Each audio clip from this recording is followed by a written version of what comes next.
gipailan ni Kristo ang Espiritu Santo. Ya usa na kining atong John chapter 16, usa ni sa mga teksto sa Biblia nga atong gibasihan nganong nagtuo ta og Trinitarian God. Usa ka Dios, tulo ka personas. Kay usa ra man sila, pero si Jesus nagtug-an og tulo ka persona. Sige siya hisgot og amahan, sige siya hisgot nga siya anak, og sige siya hisgot og Espiritu Santo. Nya sigihan sa nanyag balik-balik nga ako ug ang akong amahan usara, ang tanan nga naa sa amahan ani akan ako. Nya pag-abot sa Espiritu Santo, matud pa niya diri sa atong ebanghelyo, ang tanan nga isulti niya kaninyo nagagikan kanako. Di siya magsulti o kanang iyarang pagbuot, ang tanan nagikan nako, kay ang tanan nga naa sa amahan ani aman kanako. Kung so atong sumadahon, unsa man, usara gid sila pero tulo ka personas. Ug nganong giingon mas Ginoo niini paghimo ang iyang kamatuoran, tungod kay iyang ipasabot nato nga ang Ginoo usa ka community, usa ka katilingban. Tungod kay ang Dios gugma man, dili pwede ang gugma mag-inusara. Pwede ba ang gugma mag-inusara? Lisod kayo. Ang gugma labing minus duha gid na ang maghigugma ay.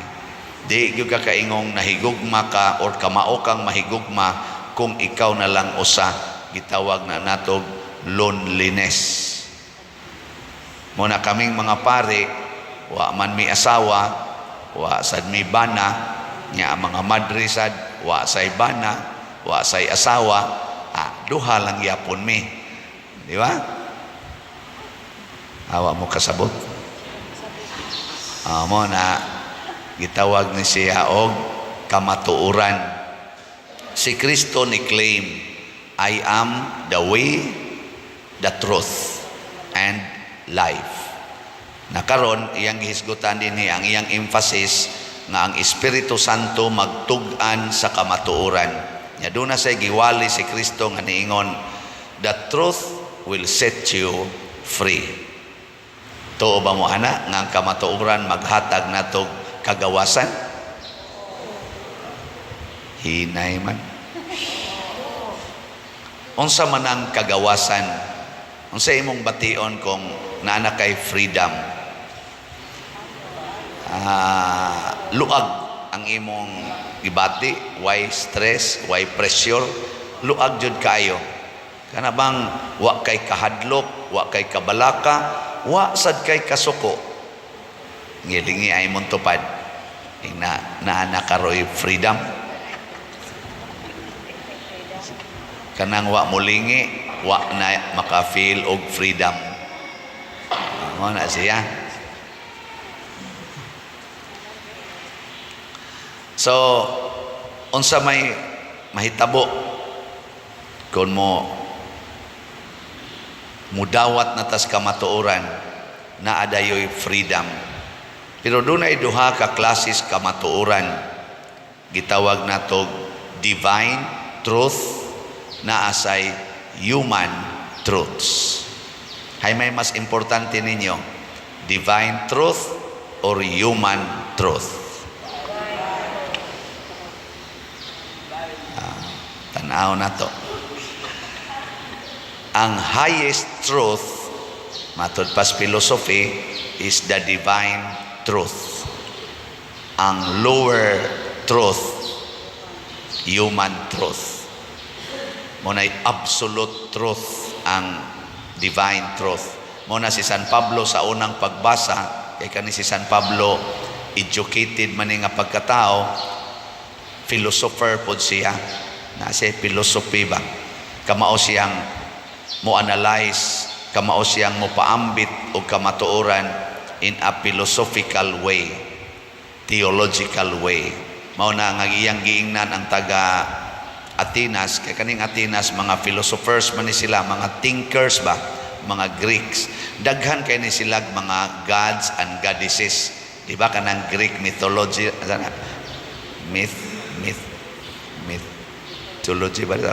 Kanang naadiya sa kuan ba, kanang nasa ngadto ba mo anang Temple of Lea dito babaw, o na diha ana bang daghan kay mga gods and goddesses nya. Dunay usa ka altar nga iyang nakit-an nga way naong nya gibutangan dito to the unknown God, para sa Ginoo nga wa namo mailhi. Mo to'y gipaila ni San Pablo, ang Ginoo nga ang naong dili madrawing, ang Ginoo nga dili naong og tao, pero nagpakatao. Muna na siya. Motong nanay naong ang Ginoo, iyang gidiscuss. Pag human ato, daghan kay wa mo tuo, pero naasay mituo. Karon gusto man ka mog divine truth, dili human truth. Pananglitan, ang usa ka babae moingon lalaki ko, or ang usa ka lalaki moingon babae ko. Unsa may inyong basihan? Hay may tinuod ana. Unsa may inyong i-check aron pag matuod nga siya babae or pag matuod nga siya lalaki?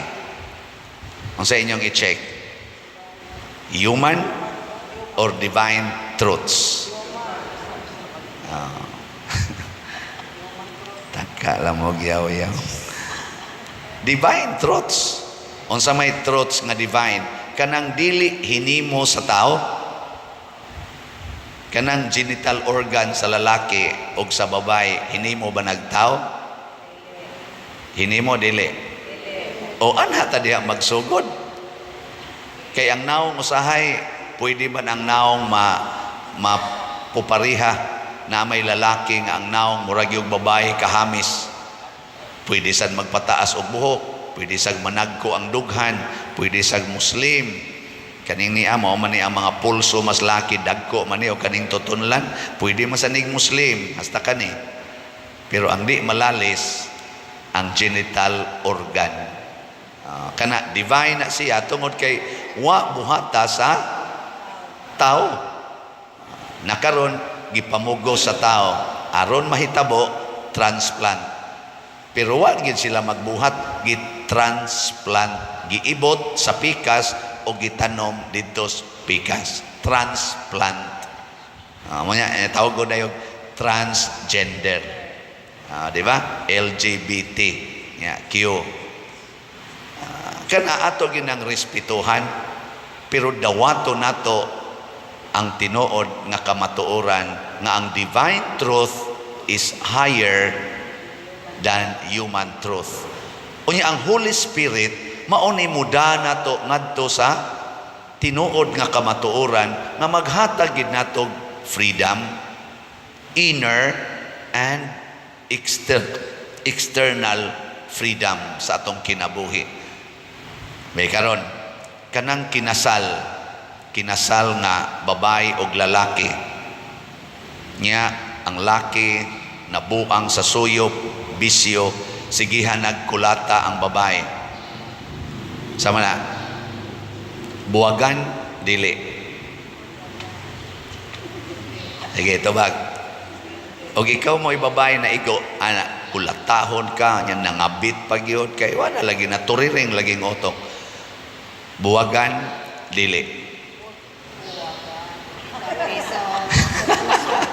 Human truth, human truth, buwagi, na ay divorce, na ay legal separation. O na, human truth. Na ay balaod, ipapriso na animal.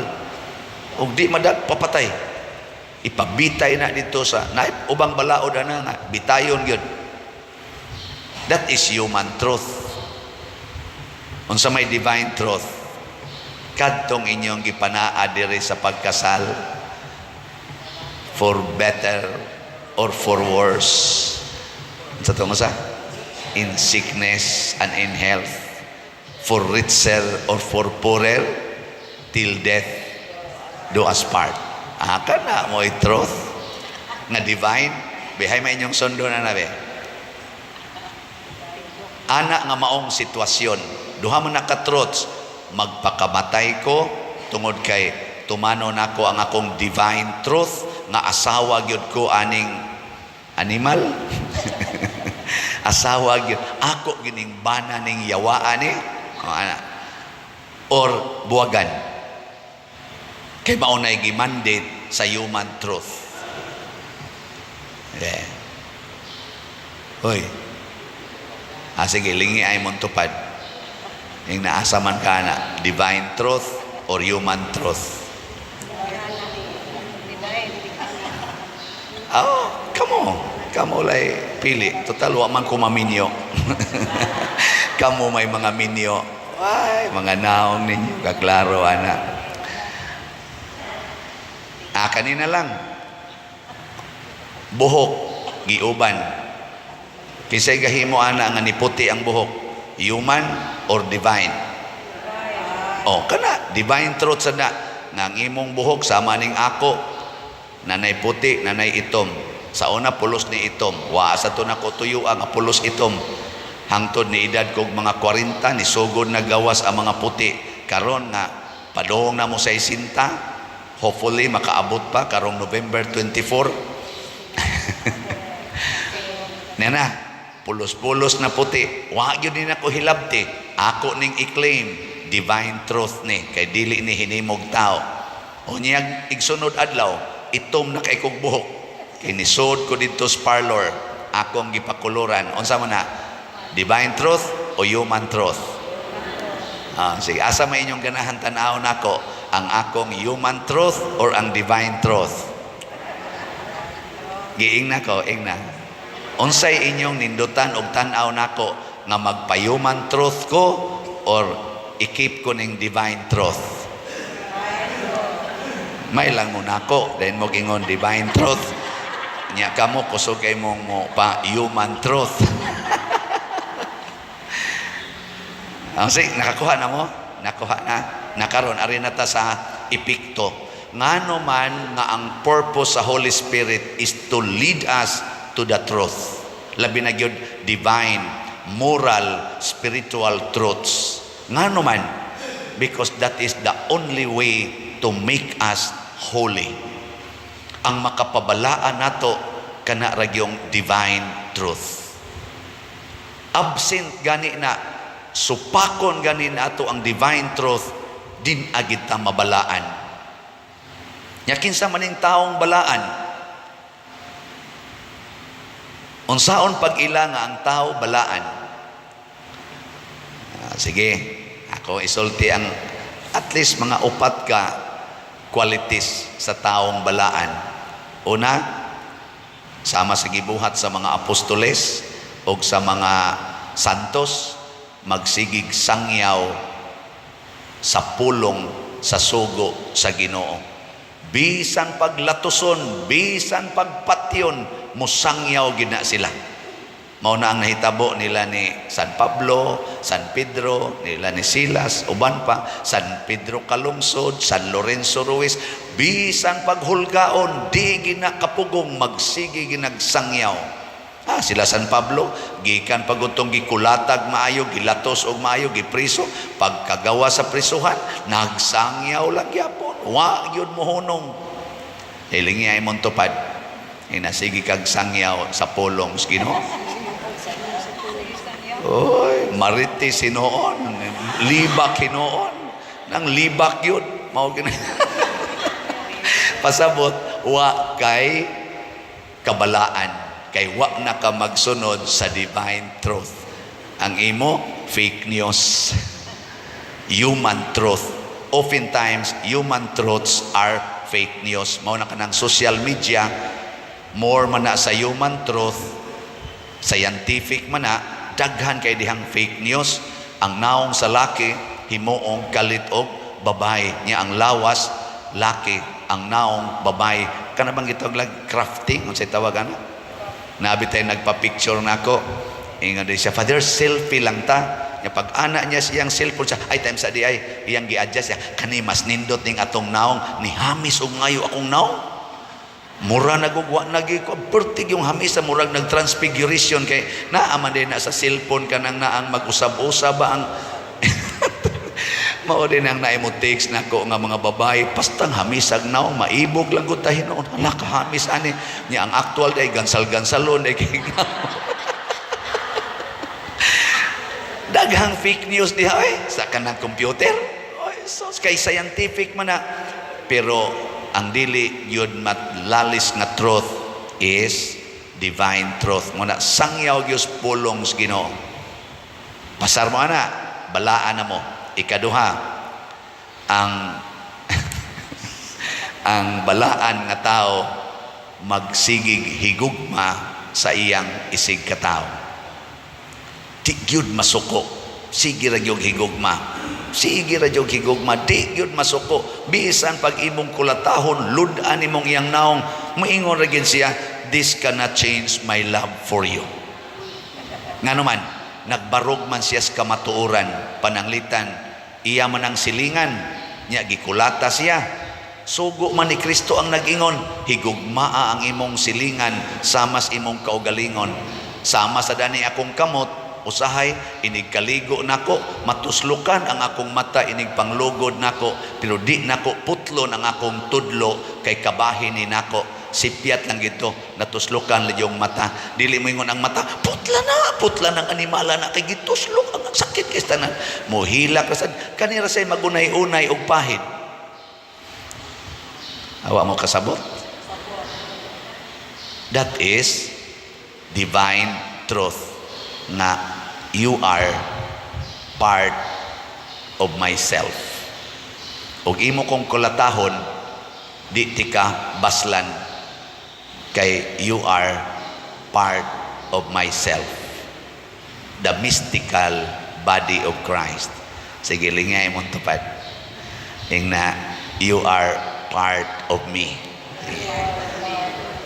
natanawa di ba naagi wa mulingi daghan kay wa mulingi sobra katunga ninyo sa ako lang gitanaw diri makita ra mo nagkausang tanaw sobra katunga ninyo wa mulingi nagpanagana ang uban ni smile pero wa mulingi hindi ko ana kahilas ba ana no ang nakaapan gyud kay naagi pipila ninyong nagkusmod lang yapong naong ngano man kay nagpuyo sa human truth sunod ikaupat ang taong balaan di gyud mangangkon nga siya'y tag-iya anything and anyone in this world di gyud mangangkon ang iya ra gyud moingon ra gyud na gisugo ra kos Ginoo sulugoon ra gyud kos Ginoo mao na si Mama Mary champion kayo ana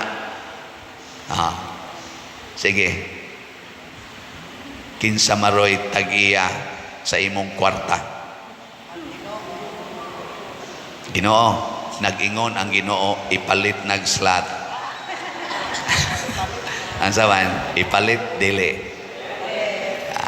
ayo kinsa tag-iyas imong yuta niingon ang Ginoo i-donate na sa simbahan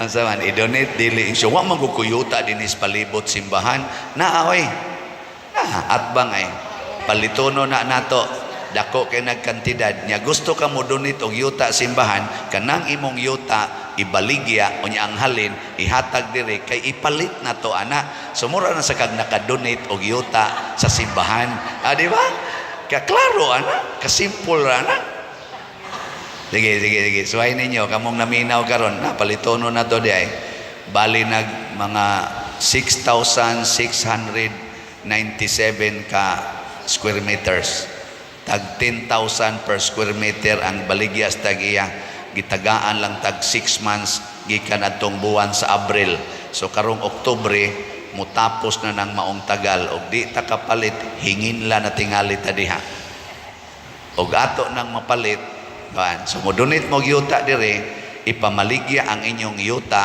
unya ang halin ihatag diri atong ipalit diha.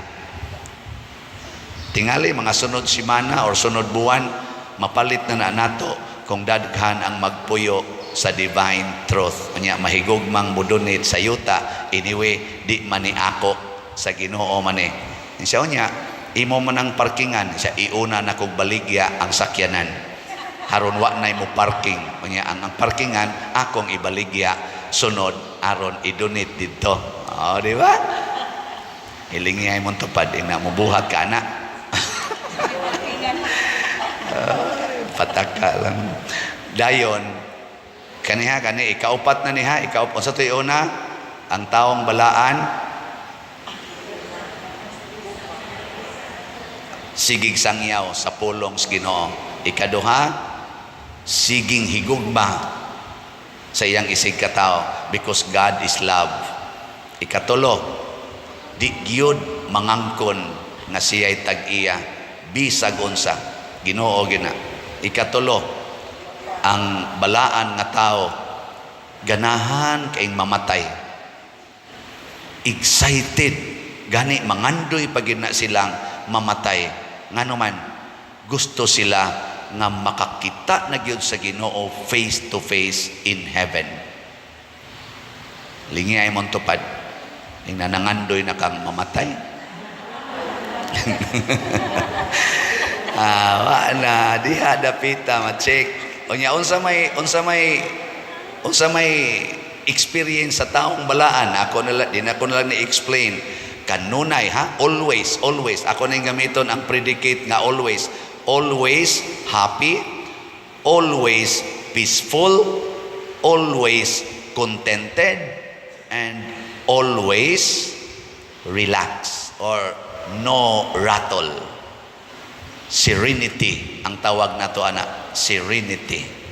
Why hustle? So always happy, always peaceful, always sa to relax. Mao na siya'y gitawag og holy person. Ug mao na idad-on sa Holy Spirit nato giyahan ta na because the Holy Spirit is the holiness and the power of God. Nya iya tang dad-on ngadto to experience while we are still here on earth, maka-experience na tag heavenly joy, heavenly peace, heavenly life. Nindog ta.